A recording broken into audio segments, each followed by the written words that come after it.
I am pleased to welcome Nathan Tiller to the stage. Hello, Nathan. Good morning. Good morning, Deborah. How are you? I'm doing very well, thank you. One of the major topics of drupa is sustainability. And I had a lovely conversation with your co-founder, Dominic, whose name I lost for a second there, but of course I had a lovely conversation with him. And we started off by me self-proclaiming that I am a sustainability skeptic. I do not believe people's sustainable claims. I don't believe the greenwashing. I believe that for a lot of people it's a marketing thing. It's something we have to do and say now. And people aren't actually having an impact on the world or not having an impact on the world. And when I first found out that you were in the drupa DNA and you were going to present on the stage, I really grilled him until he did convince me authentically that you have a true way through data to report data to the brands, to the printers, to their customers on the reducing of resources and impact on the environment that can be shared without the fear of someone saying that is not true, like me. So if you could just start off by letting people know a little bit about you and a little bit about Carbonquota. We did film that session, so when drupa releases these, you can watch that one first to get a more in-depth background about the company. But I really want to move to these regulations that are coming.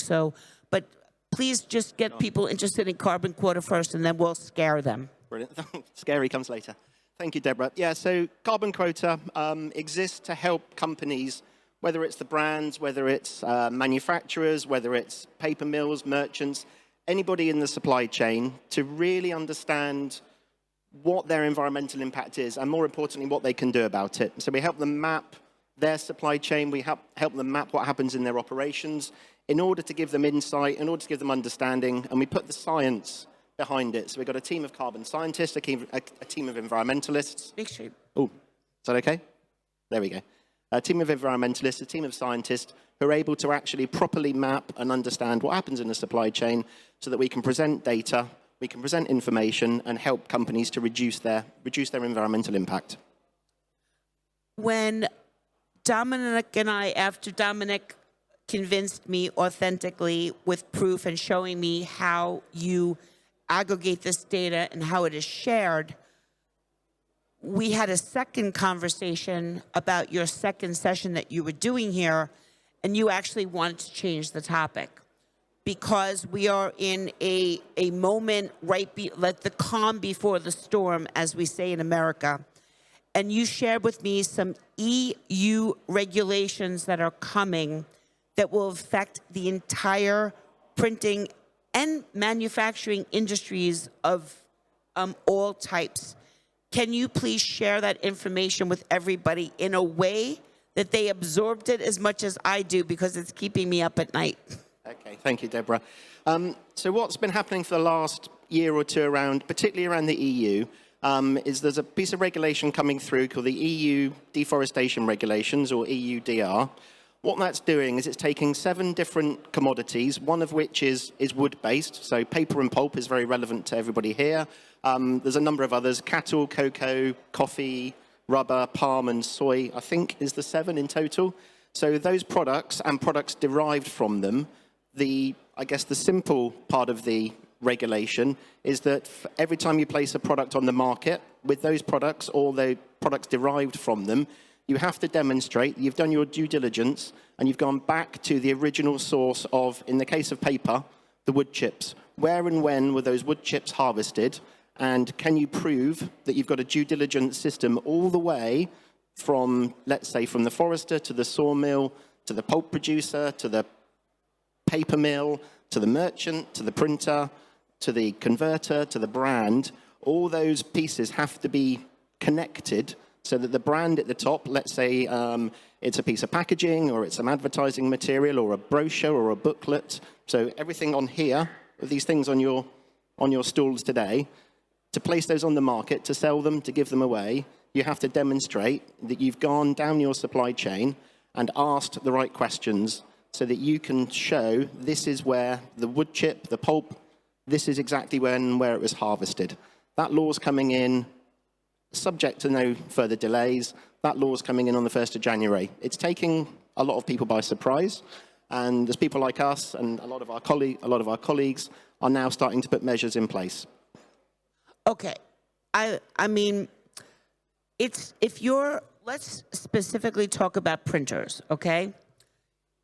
It is not, I hope that you're not saying that it is the printer's responsibility to find out if the mill that they're getting paper from has done their due diligence about the chips that go, the wood pulp that goes into their paper.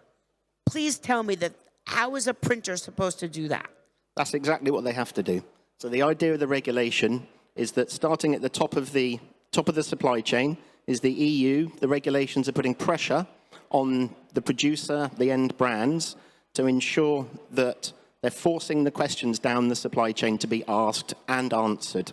So precisely that. But a printer's not going to go to a paper mill and inspect their paperwork for their wood chips, are they? The printer has to undertake a process of due diligence on their supplier, and they have to assure themselves that the paper mill is providing evidence that it has done its due diligence down the supply chain.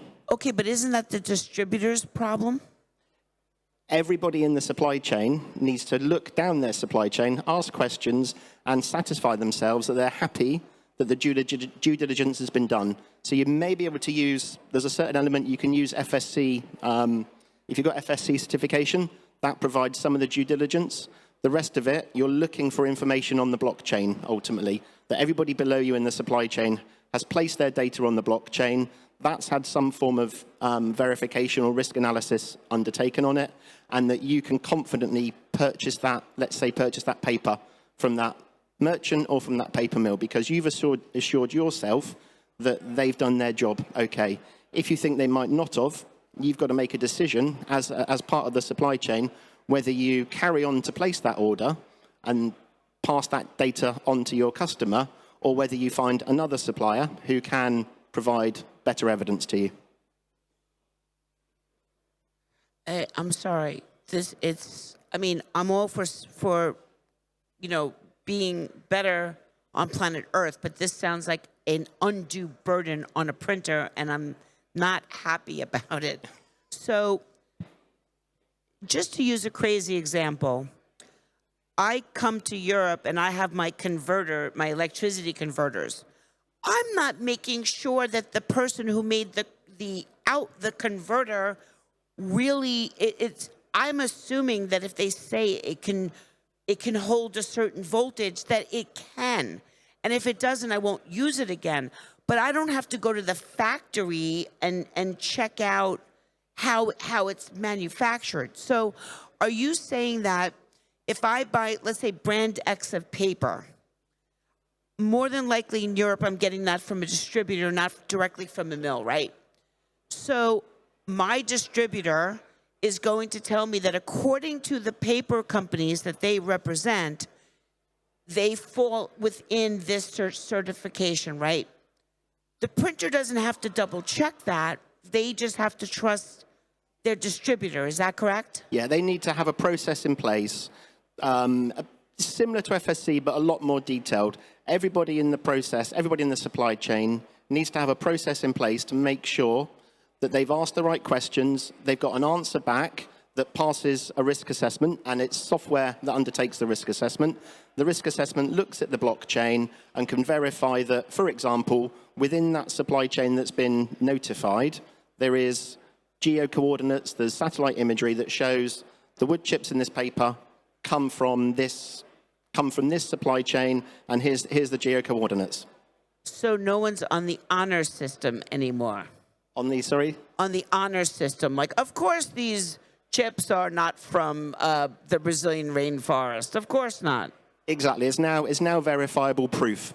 So you're looking for proof, you're looking for verification that people in the supply chain have got some independent assurance that those wood chips have not come from land that's been deforested. That's the objective of the regulation. So it's no longer okay to have a voluntary certification. That doesn't cut it anymore according to the regulations. It's about having an assessment, some evidence that you can confidently pass that material up to your customer. And will that come with a seal, a certification, a number, some sort of that the printers can refer back to and say, here, Nike, here's the number that you're looking for? Fundamentally, the blockchain. So blockchain. Data existing on the blockchain. Now, I was on a webinar with FSC a couple of weeks ago, and they came up with a really good example. If you imagine the blockchain that says, or the data that says, this is where all these wood chips have come from, quite a good example they gave was a ream of paper, the due diligence behind that ream of paper, because those wood chips can come from dozens, hundreds of different sources ultimately. You know, the blockchain reporting, the due diligence could take more than a ream of paper to print out. It's that kind of complex, but that's what the EU are trying to push for. They know that materials get mixed. They know that you lose control of the chain of custody. So what the regulations are trying to push for is that you can identify all the different sources and you effectively lock in a supply chain so that you can be more certain where those wood chips come from. Do you think that will affect the supply chain as far as some paper companies just being like, we're out, this is getting a little crazy? I think I don't know if anyone wants to get out of it.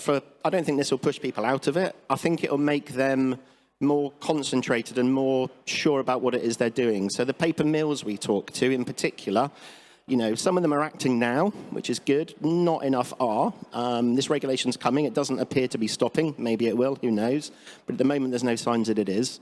Those that are taking it seriously are seeing it potentially as an existential threat. So it could be something that if they don't get it right, then the EU will chase them and the EU will fine them. Like the EU fines for GDPR, data protection, you know, breaking those regulations, the EU chase them and they fine them.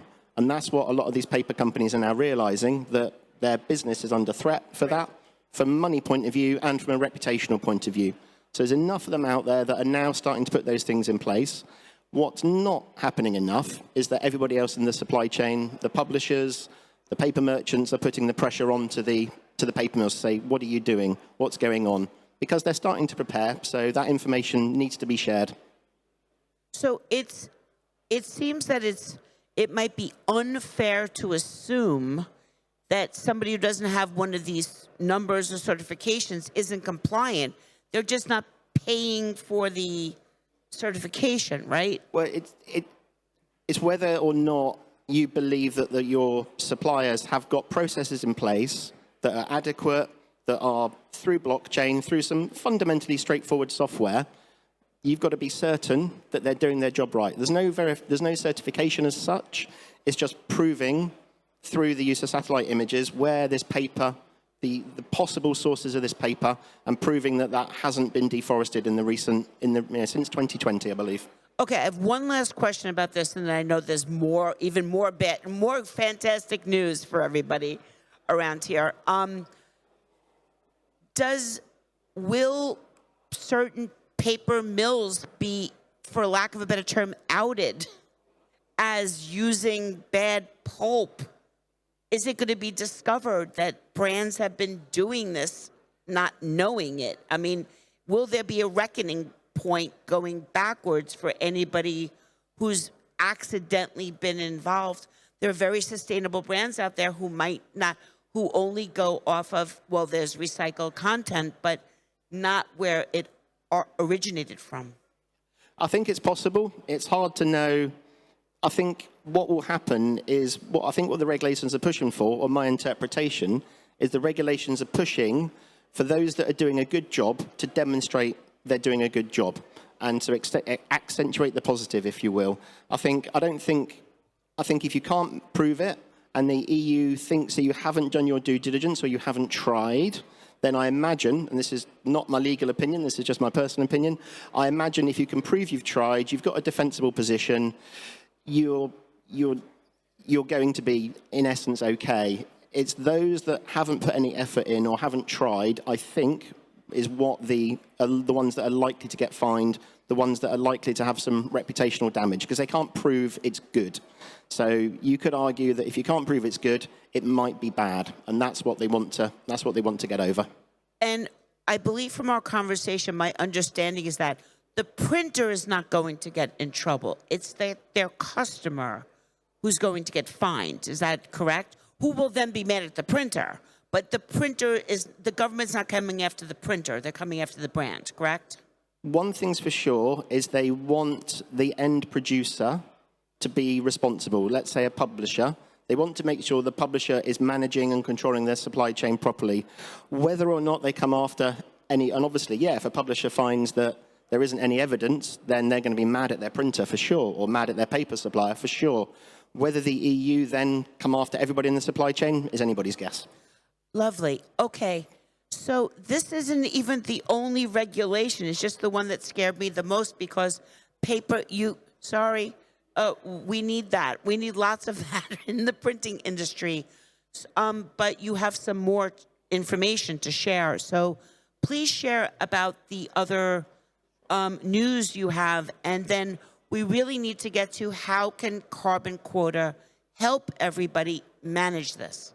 Sure. So there have been a number of voluntary schemes, if you will, over the years. I'm sure some people are familiar with Scope 3 reporting, the Carbon Disclosure Project, science-based targets. Those are carrying on, and the basis upon which you submit data to, let's say, the Carbon Disclosure Project, or the basis of which you analyze your activity to make a science-based target, those are carrying on. What's happening, certainly in Europe, in the EU this year and into next year, is something called the Corporate Sustainability Reporting Directive, which is fundamentally along environmental, social, and governance topic. It's putting into law that you must report on certain environmental metrics within your business, certain social metrics in your business, if you're of a large enough size. So that's coming in for large companies in between 2025 and 2026, looking back at 2024 and 2025 activity. So that's coming, and it's really taking what is Scope 3 reporting, for those that know it's reporting on the environmental impact of your supply chain, carbon specifically. It's taking that and making it a regulatory compliance that if you're a large enough company, alongside your financial reports, you must also report on your Scope 3, your environmental impact, and other environmental topics as well as social topics, so anti-bribery and corruption, modern slavery, that kind of thing. So that's coming in, and if you're a large company, you have to report in your reports and accounts in the same way you report on the cash and the money. If you're a smaller company and you're a supplier, you are likely to expect an increased number of inquiries from your customers saying, okay, they need to find out more about their supply chain. So even if you're a small company, you're likely to be asked more questions as your clients mature and have to submit against these regulations. How can Carbonquota help everybody not just keep track of everything that's coming, but provide the information to their customers and their supply chain that they're doing something to mitigate these laws? And by the way, do the right thing for the world. But right now, that's to the side because we don't want printers getting caught up in fines or on the news as people who are chopping down rainforests. That would not be great. We have enough problems as it is with the Gen Zers.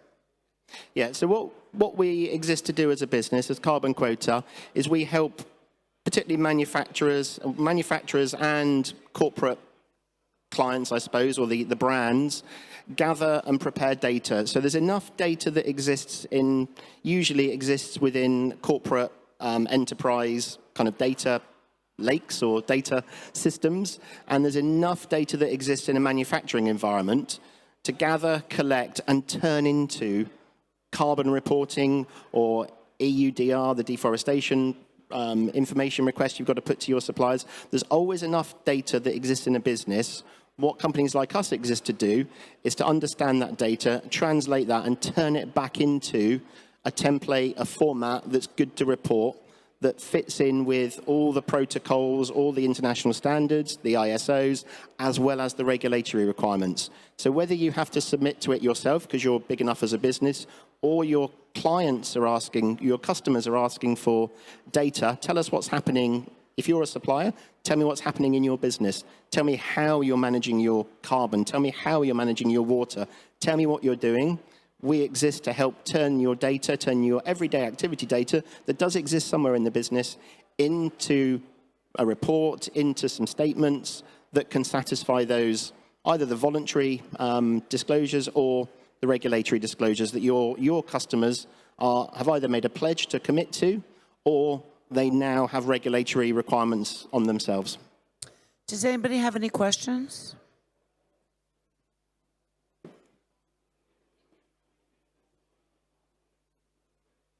I'd like to ask about the blockchain you talked about.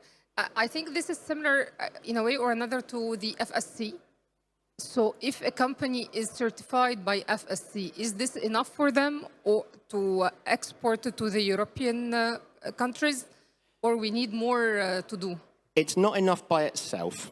So you can't just submit your FSC or your PEFC or SFI certificate and say, we've done it. What you have to do is take the data and through automated software, it's not a too scary a thing, through the software, analyze that certificate, ask your supplier for some more information around that to be assured that the source of that paper is not from land that's been deforested. So it's having FSC certification really gets you one step ahead. It's then the second step you need to do is to analyze and prepare your submission to your customer to say, look, we've got the data, here's some data from FSC's blockchain. We have also run the risk analysis on that. If it's FSC, you're going to be literally one step ahead. So whatever you do, keep your FSC certification because that helps. It's then you have to prepare data around that to pass on to your customer, or who maybe have to pass it on to their customer. Ultimately, so the end brand, let's say the publisher, the company that's doing the marketing, or the company, the brand, can submit the packet of data that you've provided them to the EU. Okay, another question.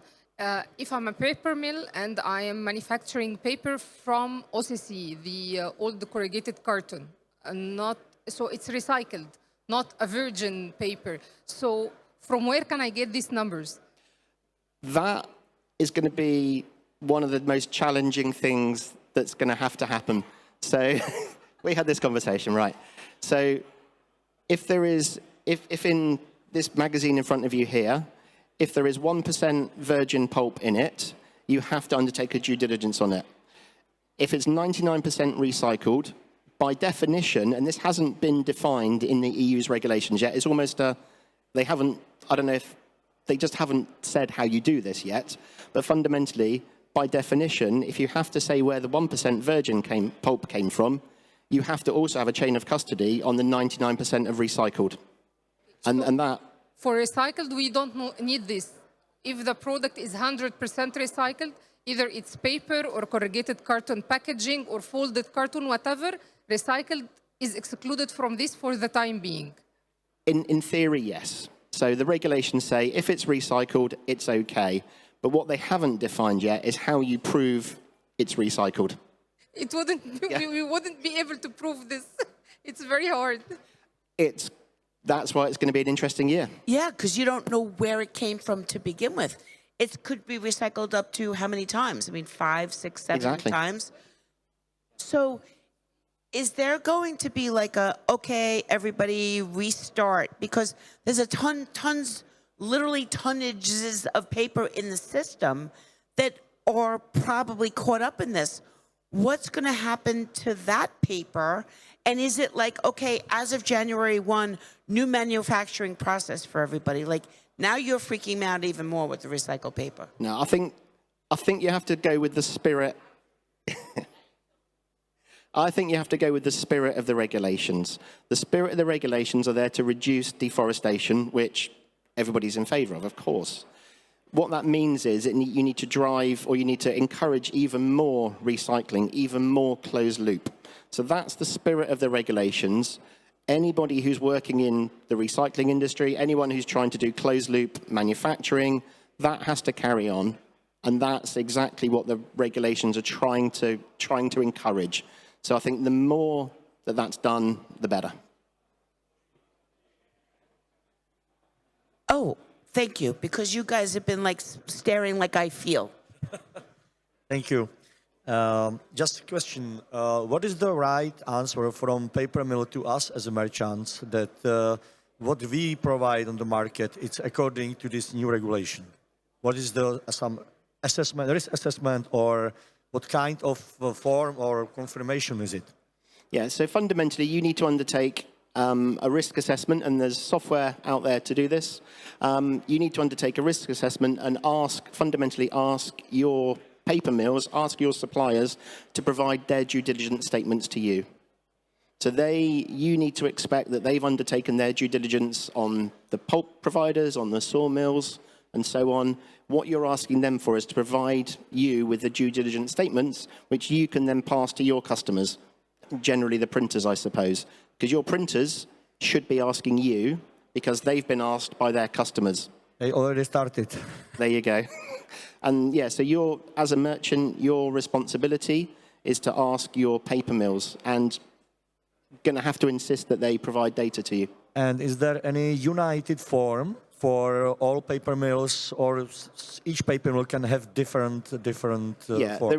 there's a list of, let's say, variables or a list of information that they have to prepare.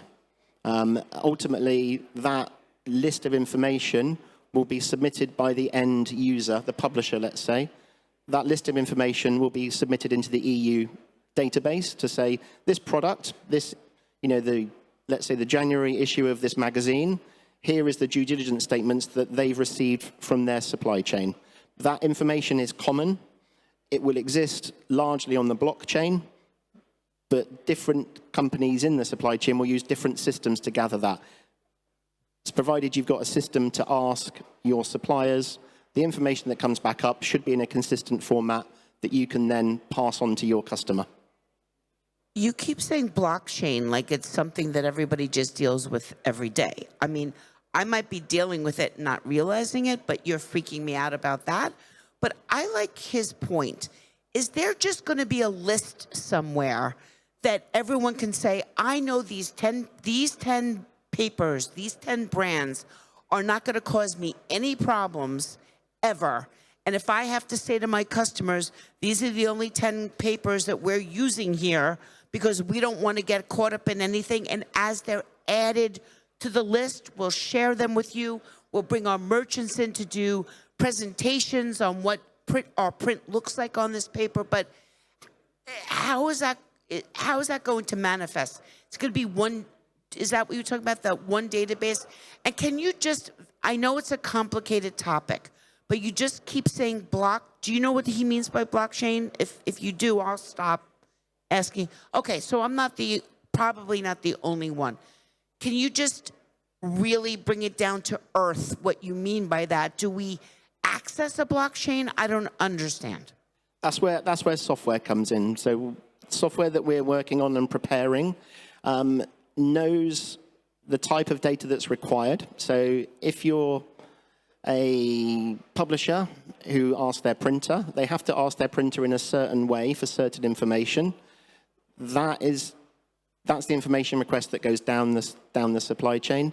That information has to be held on the blockchain on a private or publicly available. So it can't be manipulated. Exactly. So it can't. Okay. Yeah. Thank you, Deborah. Yeah. So it can't be manipulated.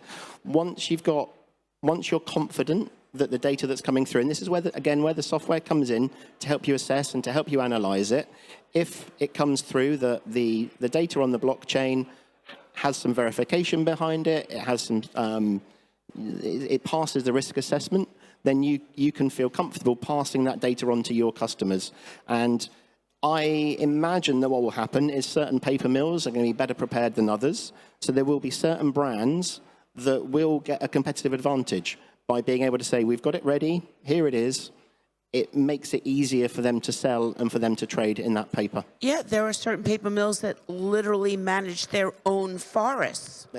So you don't have to worry about anything. They're doing it themselves. They're not going to Indonesia or Brazil or the other places where notoriously there's deforestation for, survival. A lot of ways that people need jobs, but, I get it. Okay. Oh, wait 1 second. Again, if I'm in Egypt, I'm a manufacturer of corrugated carton packaging, and I'm importing the virgin paper from Europe. It's okay. The European companies now knew about the regulations, and they will provide me with the needed data. But what if I'm importing the paper from USA or from Asia, and then I'm exporting my packaging to Europe? How I'll identify this? Are they aware too of this? Would Yes. they provide the same? It's all covered one way or another.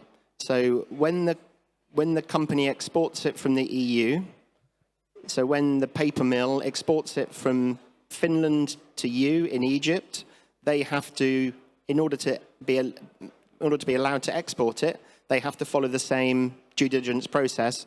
And because they're selling it to you, they have to demonstrate to the EU that they've done their due diligence. So the EU isn't really allowing product out of the EU unless you can prove that it's not from deforested land. Sorry. If you buy paper from the USA, process it in Egypt, and sell it into the EU, you have to ask your suppliers to prove the same level of data. So you have to go and ask them, show me the results of your due diligence that says this isn't from land that's been deforested. So if it comes from somewhere in Canada, let's say, the forester in Canada will be expected to prepare the same level of data to say, we're managing this forest, here's the satellite imagery to prove that we're not deforesting, and pass that information up the supply chain at the same time that the questions come down the supply chain.